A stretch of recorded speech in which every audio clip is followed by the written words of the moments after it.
જય માતાજી મિત્રો, આજે એક નવા વિડીયોમાં તમારું સ્વાગત છે. આજે આપણે બનાવવાનો છે વઘારેલો બાજરીનો રોટલો. વઘારેલો બાજરીનો રોટલો બનાવવા માટે આપણે ગેસની ફ્લેમ ચાલુ કરીને તેના ઉપર માટીની તાવડીને રાખી દઈશું. તો મિત્રો આપણે ચૂલાના બે હેન્ડલ ભેગા કરી લીધા છે, જેના લીધેથી આપણો રોટલો છે તે વ્યવસ્થિત ચડી જાય અને ક્યાંય પણ કાચો ના રહે. ત્યારબાદ એક બાઉલમાં પાણી કરીને તેમાં આપણે થોડું મીઠું એડ કરી દેવાનું છે અને મીઠાને વ્યવસ્થિત આપણે આ રીતના ઓગાળી લેવાનું છે. તો મીઠું વ્યવસ્થિત આપણું ઓગળી જાય ત્યારબાદ મિત્રો આપણે તેમાં બાજરાના લોટની ચાળણીના મદદથી વ્યવસ્થિત ચાળી લેવાનો છે. જો તમારે નાનો રોટલો કરવો હોય તો થોડો ઓછો લોટ ચાળવાનો છે, મોટો કરવો હોય લોટ તમારે થોડો વધારે કરવાનો છે. તો મિત્રો અહીંયા પણ મેં મોટો રોટલો બનાવેલો છે. તો મિત્રો હવે રોટલાને આપણે વ્યવસ્થિત મસળી લેવાનો છે. તો રોટલો જેમ તમે વધારે મસળશો તેમ તમારો રોટલો ટીપવામાં એકદમ સરળ અને સહેલો રહેશે. તો બાજરાનો રોટલો બનાવવો એકદમ જ સહેલો છે. તો મિત્રો હવે આપણે લોટને વ્યવસ્થિત મસળી લઈશું. તો આપણો લોટ મસળાઈને તૈયાર થઈ ચૂક્યો છે. હવે આપણે તેનો લુવો બનાવી લીધો છે.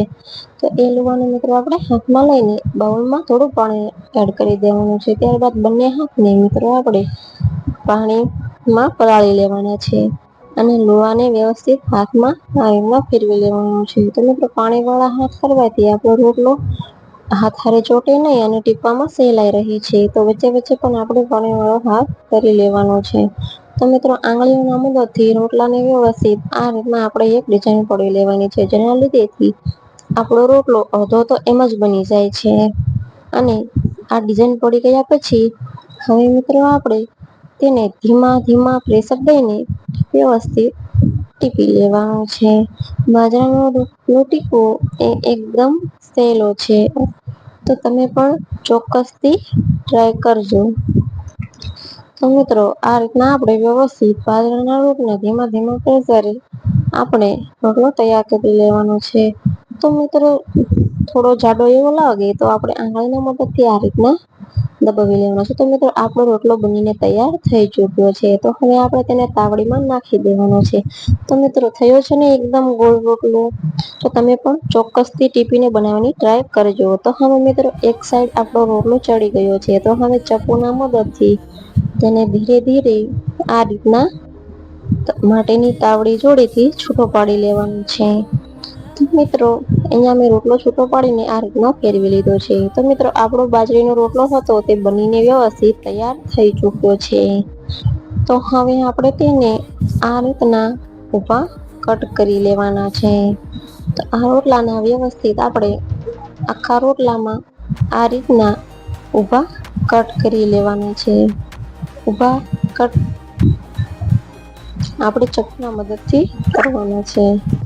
તો બધા જ ઊભા કટ થઈ જાય ત્યારબાદ મિત્રો આપણે રોટલાને ફેરવી લેવાનો છે.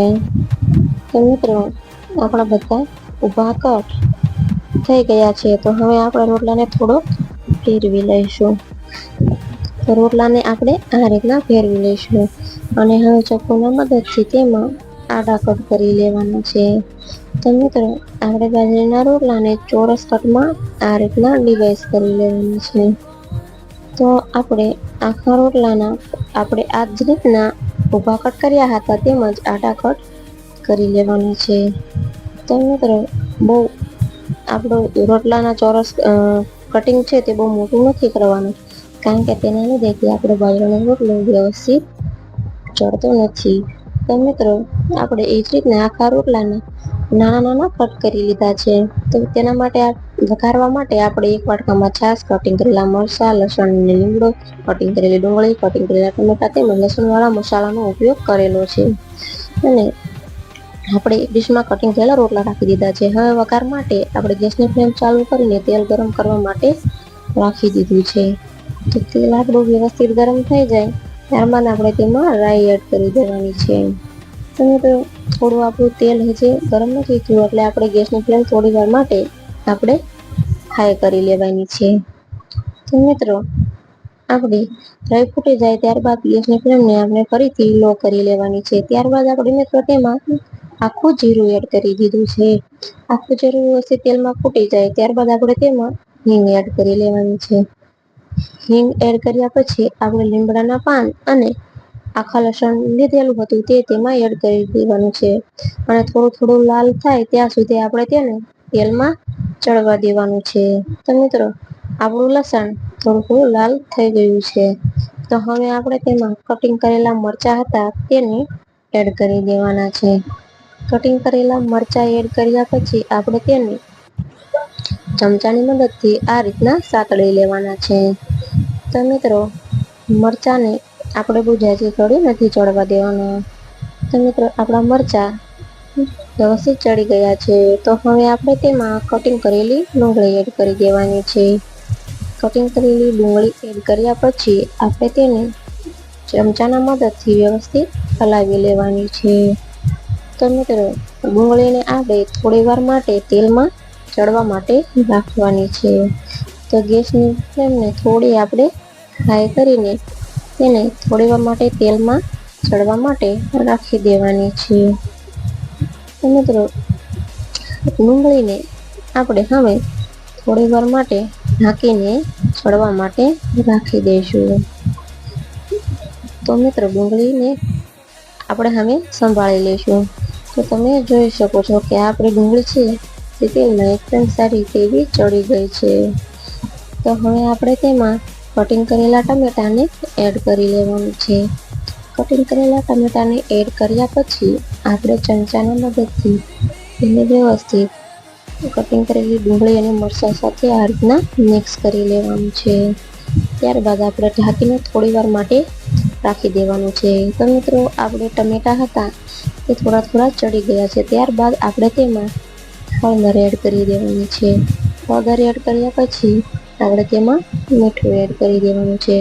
મીઠું બહુ ઝાઝું નથી એડ કરવાનું કારણ કે આપણે મીઠું રોટલામાં નાખ્યું હતું. તો મિત્રો હવે આપણે તેને વ્યવસ્થિત હલાવી લેવાનું છે.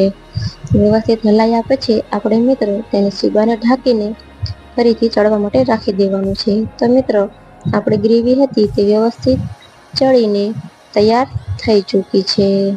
તો ગ્રેવી આપણે વ્યવસ્થિત ચડી જાય ત્યારબાદ આપણે તેમાં લસણવાળો મસાલો હતો તે તેમાં એડ કરી લેવાનો છે.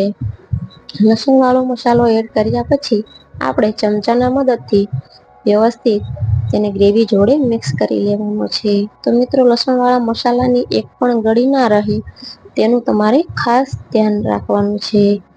તો મિત્રો આપણે એકાદ મિનિટ જેટલો આ મસાલાને વ્યવસ્થિત મિક્સ કરી લીધો છે. તો હવે આપણો મસાલો એકદમ સારી રીતે મિક્સ થઈ ચૂક્યો છે. તો હવે તેમાં આપણે જે વાટકામાં છાશ રાખી હતી તેમાં એડ કરી દેવાની છે. છાશ એડ કર્યા પછી આપણે ચમચાના મદદથી વ્યવસ્થિત તેને ગ્રેવી જોડે હલાવી લેવાની છે. હવે ગેસની ફ્લેમને હાઈ કરીને તેના ઉપર સીધું ઢાંકી દેવાનું છે અને તેને એક હુફાળો આવવા દેવાનો છે. તો મિત્રો આપણે હુફાળો આવવાનું ચાલુ થઈ ગયું છે. તો હવે આપણે તેમાં થોડો ધાણા જીરું પાવડર એડ કર્યો છે. ધાણા જીરું પાવડર એડ કરવાથી બાજરાના રોટલાનો ટેસ્ટ એકદમ સારો એવો આવે છે. તો હવે આપણે મિત્રો તેમાં જે કટિંગ કરેલા બાજરીના રોટલો હતો તે આપણે તેમાં એડ કરી લેવાનો છે. કટિંગ કરેલો રોટલો હતો તે બધો આપણે એડ કરી દીધો છે. બધો જ રોટલો એડ થઈ જાય ત્યારબાદ આપણે ચમચાના મદદથી તેને ગ્રેવી જોડે આ રીતના હલાવી લેવાનું છે.